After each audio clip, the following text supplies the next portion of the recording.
Okay, let's talk about this. Are you feeling like, well, like your brain's a bit of a sieve lately? Uh-huh. Like all this information in 2025, it's overwhelming, right? And are you struggling to remember what actually matters for, hitting your goals? Yeah, that feeling of crucial details just slipping away, maybe costing you opportunities. Exactly. You're taking in so much content, podcasts, articles, everything. Yeah. But how much is really sticking? How much are you using?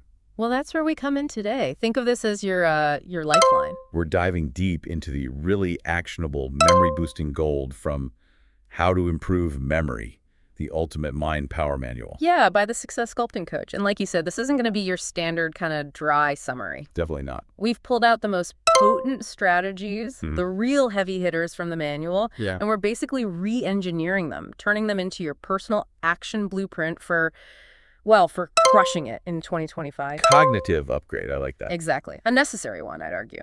Oh, absolutely. Because things have changed, haven't they? I mean, AI is just accelerating like crazy. It really is. Information overload is, well, it's the baseline now. So many of us are dealing with remote work, hybrid work. Mm-hmm. It's complex. Uh-huh. So your ability to learn fast, remember reliably, and just pull up information when you need it, that's not just nice anymore. No way.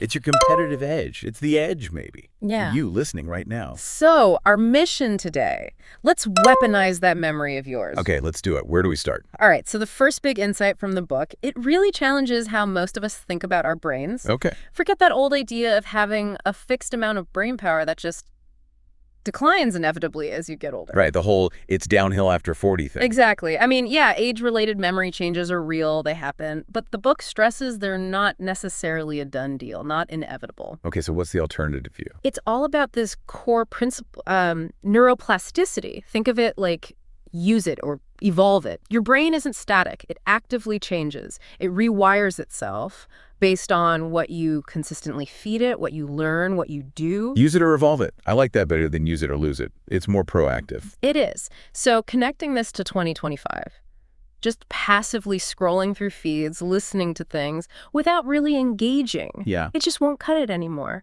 You need that mental agility, that sharpness to adapt to new AI tools, understand market shifts, learn new platforms. Filter the noise. Precisely. If you're not actively challenging your brain, you risk, cognitive stagnation. Yeah. Getting left behind. Okay, I'm convinced. Yeah. So what can people actually do? What are some practical ways to challenge the brain? Fun ways even. Well, the book encourages these things called neurobic micro-challenges, little things you sprinkle into your week. Neurobics, like aerobics for neurons. Kind of. It's about novelty. So try brushing your teeth with your non-dominant hand or using your computer mouse with the other hand. Oh man, that sounds awkward. It is, and that's the whole point. It forces your brain out of autopilot. Or, take a completely different route on your commute or your walk. Forces you to pay attention, right? Exactly. Even just consciously engaging different senses. Like, really smell your coffee in the morning. Notice the texture of your keyboard. Simple stuff, but it wakes up different neural pathways. Little brain workouts hidden in plain sight. I love it. What else? The book also pushes for committing to learning one new complex skill each quarter. Complex being the key word there. Not just dabbling. Right. It's about creation and mastery, not just passive consumption. Think about skills that could be game changers for you in 2025. Like what? Give me some examples. Okay. Depending on your goals, maybe learning some basic coding to understand AI better. Yeah, makes sense. Or really mastering one of those AI productivity suites to automate stuff. Maybe digging into data analysis. Or, hey, something totally different. Learning a musical instrument. That engages a huge network in the brain. The key is sustained effort. Yeah. Active engagement. That's it. And it's not just doing new things. It's also about what you're feeding your mind. The book mentions diversifying your information diet. Ah, so getting outside your usual bubble. Precisely. If you only read about your industry, make a point to read, say, a summary of a scientific paper or a biography of someone totally unrelated to your field. Why is that so important? It forces your brain to make new connections, to link ideas that seem unrelated. That's fuel for flexibility, for creativity. Kind of like Elon Musk, right? He seems to pull knowledge from so many different complex areas. Yeah. Space, cars, AI. That's a great example. That kind of mental range, that impressive recall, it likely comes from constantly engaging with new, challenging information across different domains. Okay, so takeaway one. Challenge the brain. Neurobics, complex skills, diverse info. Got it. What's the next key for supercharging memory in 2025? All right, takeaway number 2, shifts focus to how we actually learn and remember stuff. Okay. The book really hammers this home. True memory isn't passive. You can't just soak it up like a sponge and hope it stays. Right. It takes work. It takes concentration, first off. Then effective encoding, that's like getting the information securely into your brain's filing system. And crucially, being able to retrieve it when you need it, on demand. And just rereading notes doesn't really cut it for that. Often no. Passive review is surprisingly ineffective for long-term recall. The book hints at much more powerful techniques like using association, linking new info to stuff you already know, and it even touches on basic memory systems using visualization like Kim's game or remembering cards. So we need to be active learners, active rememberers. How does this play out with the crazy amount of information we face now? Client details, meeting notes, industry updates. Well, think about it. In 2025, with that constant flood from emails, Slack, Zoom calls, articles, just hoping you remember critical details, that's asking for trouble. Yeah, mistakes happen. Opportunities get missed. Exactly. But if you actively work on encoding and retrieval, you can actually internalize those key client needs. You can confidently recall decisions from meetings. You can access information quickly to make good decisions under pressure. It turns data into actual usable knowledge. Precisely. Okay, so how do we do that? How do we practice this active recall and strategic encoding? Give us some concrete actions. One really powerful technique, totally aligned with the book's principles, is the Feynman technique. Yeah, Richard Feynman, the physicist. That's the one. The basic idea is after you learn something new, maybe from this deep dive, maybe a key point from a report, try explaining it out loud. Out loud. Yeah, in your own simple words. As if you were teaching it to someone who knows absolutely nothing about the topic, like a 10-year-old. Okay. As you do that, you'll immediately find the spots where you're fuzzy, where your understanding breaks down. Those are your knowledge gaps. Then you go back to the source material and fill them in. That's brilliant. It Right. forces you to really understand it, not just recognize the words. What else? Another fantastic method for making things stick long-term is using spaced repetition systems, SRS. Spaced repetition. Yeah. Sounds familiar. Like flashcards. Yeah, it can be.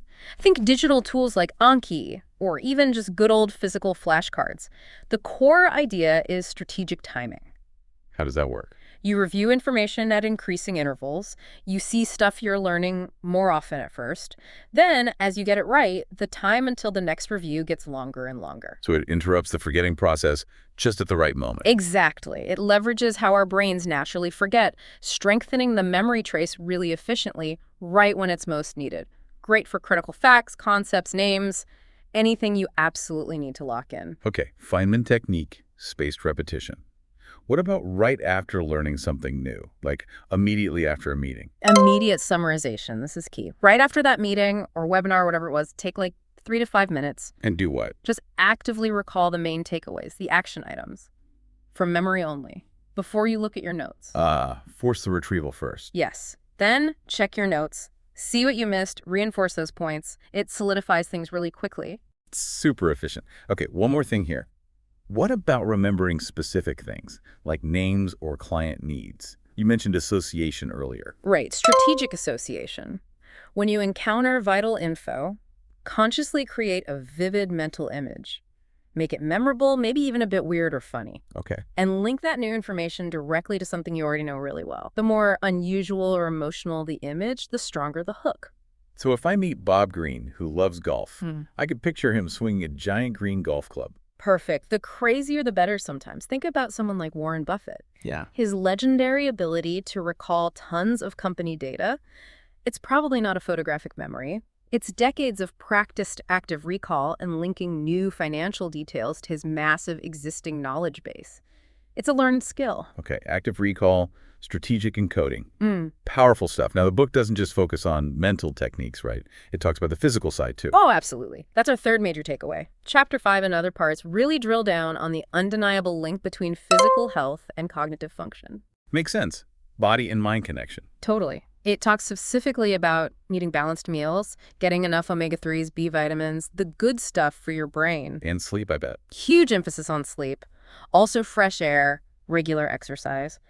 And it doesn't shy away from the negatives, pointing out how too much alcohol or smoking can really impact your brain power. So treat the brain like the energy-hungry organ it is. Exactly. It needs the right fuel. It needs proper rest to perform at its best. And in 2025, with burnout being such a real risk, ignoring this seems like shooting yourself in the foot, cognitively speaking. You got it. High pressure, constant demands. If you want cognitive endurance, if you want to avoid brain fog when making big decisions, you have to prioritize this stuff. It's not just about physical stamina, it's mental stamina too. For focus, creativity, problem solving, memory. Precisely. In this environment, quality sleep, good food, moving your body. It's not a luxury. It's foundational. Yeah. Non-negotiable for strong memory and peak cognitive performance. Okay, so lay out the action plan here. What are the daily non-negotiables for fueling the cognitive engine? First, guard your sleep fiercely. Aim for 7 to 8 hours of quality sleep consistently. Easier said than done sometimes. True, but make it a priority. Optimize your bedroom dark, quiet, cool. Maybe track your sleep if you're struggling, see what's going on. Think Jeff Bezos, he talks about needing his sleep for sharp decision-making. Sleep is a performance enhancer. Got it. What about food? Be strategic. Don't just eat healthy. Eat for your brain. Load up on omega-3s. Salmon, walnuts are great. Antioxidants, berries, spinach. Get those B vitamins, eggs, lentils. And water, right. Hydration. Oh, absolutely crucial. Stay hydrated throughout the day. Dehydration fogs the brain fast. Okay, sleep, brain food, hydration. What about movement, especially for us desk workers? Integrate it. Don't just rely on a gym session. Build short bursts of activity into your workday. Even a brisk 10-15-minute walk, some quick squats or stretches by your desk, anything to get the blood flowing to the brain. Boosts alertness, focus, helps memory consolidation. Make it a micro habit. Movement breaks. Yeah. Good call. And the book mentions vices too. Alcohol, caffeine. Yeah, it prompts mindful consumption. Be really honest with yourself. How much are you drinking? How is it actually affecting your focus, your memory the next day?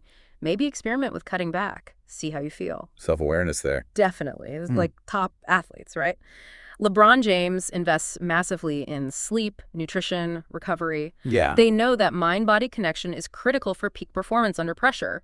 Same logic applies to us, even if the pressure is different. Okay, train the brain, fuel the brain. What's the final piece of this memory mastery puzzle for 2025? The last crucial takeaway is about designing your environment, shaping your surroundings to actively support your memory. So using the world around us. Exactly.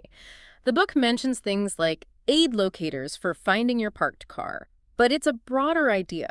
Use your external environment to reduce the load on your internal memory. Provide cues for recall. Setting up systems so you don't have to remember every little thing. You got it. And think how relevant this is now. Remote work, digital distractions everywhere, juggling multiple projects. Yeah, it's easy for things to fall through the cracks. A well-designed environment, physical and digital, can be a total game changer. It helps prevent information loss, helps you maintain focus. It's crucial. Okay, so how do we actually design this memory supporting environment? What are the actions? First big one. Get a consistent capture system. Pick one place, one app, one notebook, whatever works for you, and get everything out of your head immediately. Ideas, tasks, promises. Everything. Capture it instantly. Then the key is you have to trust it and review it regularly, like daily. Free up that mental RAM. Makes sense. What else? Context-based organization. Structure your files, your folders, even your physical desk space around projects or areas of responsibility. Not just by date or file type. Right. Use clear, consistent names. So when you need something, finding it is intuitive. You're not wasting mental energy searching through chaos. So, project folders, client folders, Yeah. clear labels. Got it. What about repetitive tasks? Checklists. For any complex process you do regularly, onboarding a client, publishing content, weekly planning, make a detailed checklist. Why checklist? 2 reasons. 1, it frees up mental bandwidth. You don't have to remember every step.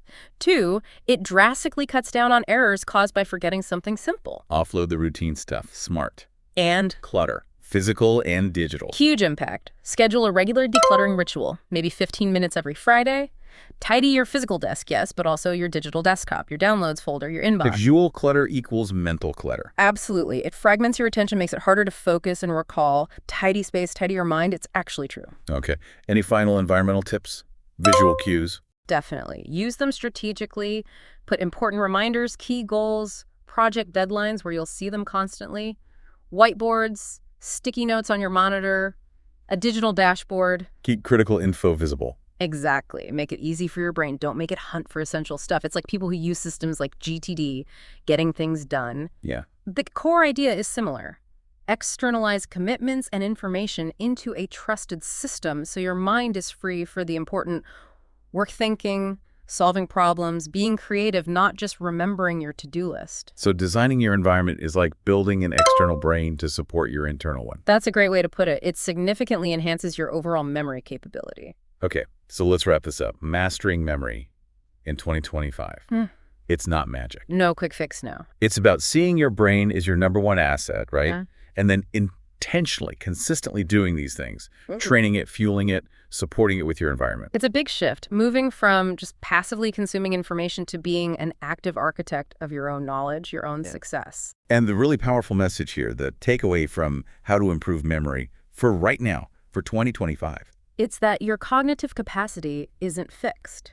You can change it. By challenging your brain, using active recall, taking care of your health, designing your environment, you absolutely can build a superior memory. And that leads to Sharper decisions, faster learning, less overwhelm, and ultimately, greater success in this pretty demanding world we're in. couldn't agree more. Yeah. Okay, listeners, question for you. Did you find these insights actionable, useful for your 2025 goals? If you did, go ahead and smash that like button. Seriously, it helps other people find this jive. And now here's your first action step for active recall. Head down to the comments right now. Yeah, do it. Tell us. What is the number one takeaway, the one thing from today you're committing to implementing this week? Is it going to be those Neurobic challenges?